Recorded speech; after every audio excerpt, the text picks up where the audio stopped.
Hello, नमस्ते, प्रणाम, हर हर महादेव। हम आप सबके भाई बानी दीपक दीपांशु। तो आप सभी के स्वागत बाटे हमारे यूट्यूब चैनल दीपक दीपांशु में।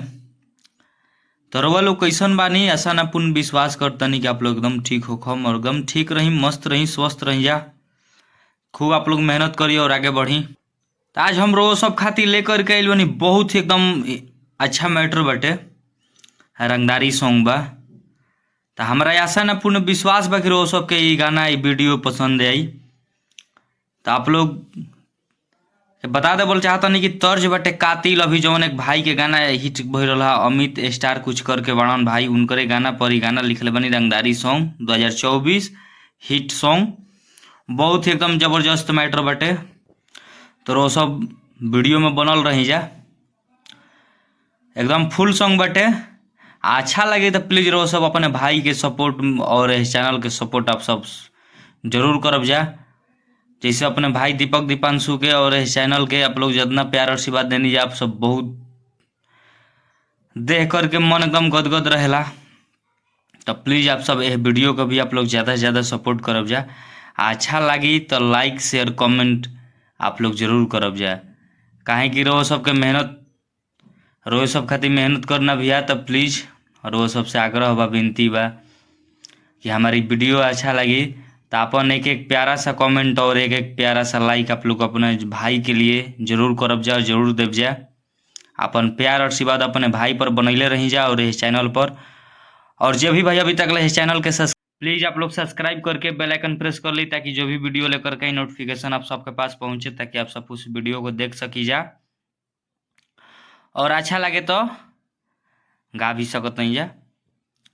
और आप लोग इस चैनल के माध्यम से, इस चैनल के जरिए आप लोग बनल रह जाए। इस चैनल के माध्यम से आप लोग बहुत सारा कुछ ट्रैक, न्यू ट्रैक, नया चीज़ आप लोग बहुत सारा सब गाना हम देवे वाला बानी। तो प्लीज़ आप लोग इस चैनल के सब्सक्राइब कैले रही जा। इस चैनल के माध्यम से रोज सबके बहुत कुछ नया नया चीज़ दिए। और जे भी भाई का पर्सनल गाना लेवे को कि भाई कॉल व्हाट्सअप के जरिए अपन गाना लिखवा सकताने, कम से कम चार्ज में भाई खातिर गाना लिख दिए। तो चलिए हमारे वीडियो में रोज सब बनल रही जा। अपन प्यार और आशीर्वाद अपने भाई पर भी बनैले रही जा। जहाँ भी कुछ कहे बोले गावे में भैया दिक्कत हुई तो प्लीज़ अपन छोट भाई मान करके हमके माफ़ कर दे भैया। काहे कि कुछ गलत हो जाला, कुछ कभी गवा जाला, तो अपन भाई मान करके माफ़ कर दे जा। तो चली रो सबके हम देर ना करते हुए मुखड़ा के डमी करके सुनाओ तनी। चली ये हमनी के मुखड़ा बा, रो सबके डमी करके सुनाओ तनी। तर्ज पता बाटे, तर्ज बा कातिल अमित स्टार भाई के गाना पर गाना लिखले बानी। रंगदारी सॉन्ग बाटे 2024, बहुत ही बढ़िया सॉन्ग बाटे। अच्छा मैटर बा, हिट मैटर बाटे। हमारा आशा ना पूर्ण विश्वास बा कि रोज सबके बहुत ही बेहद पसंद आई। तो चलिए हम डमी करके सुनाओ तनी। कि जानू तुहर चक्कर में भईनी मुजरी, मखो जता बगसर के थानावा। रहतियों में आवत नइखे नींद, जब बाजता गाड़ी के सहरानावा। खोजता यारा के थानावा। तो आप लोग की धुन पता चलिए गुल होई कौना धुन पर लिखले बानी। तो ये हमनी के मुखड़ा रहा है। मुखड़ा कैसन लागल प्लीज वो सब कमेंट करके जरूर बतलाइब जा। अच्छा लगी तो अपने भाई के सपोर्ट में आप लोग ज़्यादा से ज़्यादा प्यार और आशीर्वाद देव जा। और लाइक कमेंट अपन जरूर करके बतलाइब जा कि हाँ मैटर कैसन लागल। चलिए रोज सबके देर ना करते हुए फर्स्ट अंतरा की ओर लेकर के चलता नहीं। तो हमनी के फर्स्ट अंतरा बाटे। तो जे भी भाई अभी तक इस चैनल के सब्सक्राइब नहीं कर प्लीज़ आप लोग सब्सक्राइब करके बेल आइकन प्रेस कर ली, ताकि जो भी वीडियो लेकर के नोटिफिकेशन आप सबके पास पहुंचे, ताकि आप सब उस वीडियो को देख सकी जा। और आप लोग ये वीडियो के और इस चैनल के माध्यम से आप लोग को बहुत सारा कुछ देवे वाला बनी। तो प्लीज़ रोज सब वीडियो में बनल रह जा। और अच्छा लगी तो ये वीडियो के लाइक, एक एक प्यारा सा कमेंट आप लोग जरूर करब जा। अच्छा लगी तो अपने दोस्त मित्र के भी पास आप लोग शेयर जरूर करब जा।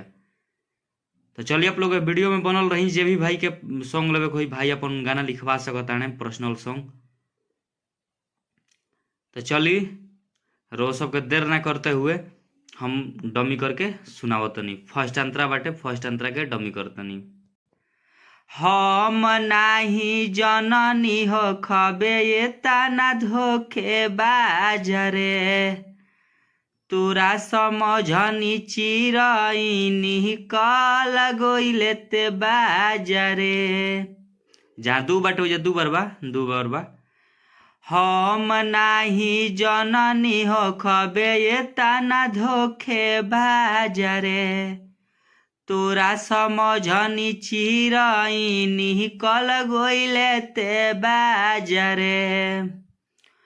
कि पुलिस कहिले बाटे रे से हमार सीम खोजता पटना के थानामा,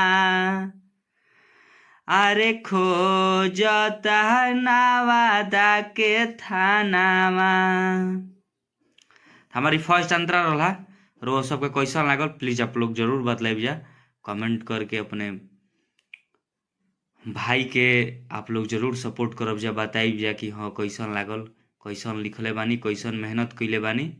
तो प्लीज आप सब प्यार आशीर्वाद अपने भाई दीपक दीपांशु पर आप लोग ढेर सारा बरसाइन जा, अपन आशीर्वाद बनिए रह जा। काहे कि भैया वो सबके आशीर्वाद से ही हर कलाकार के आज मनोबल बढ़ल बटे। हर कलाकार के आप सब प्यार आशीर्वाद दे के एक से एक ऊंचाई छुए नहीं जा।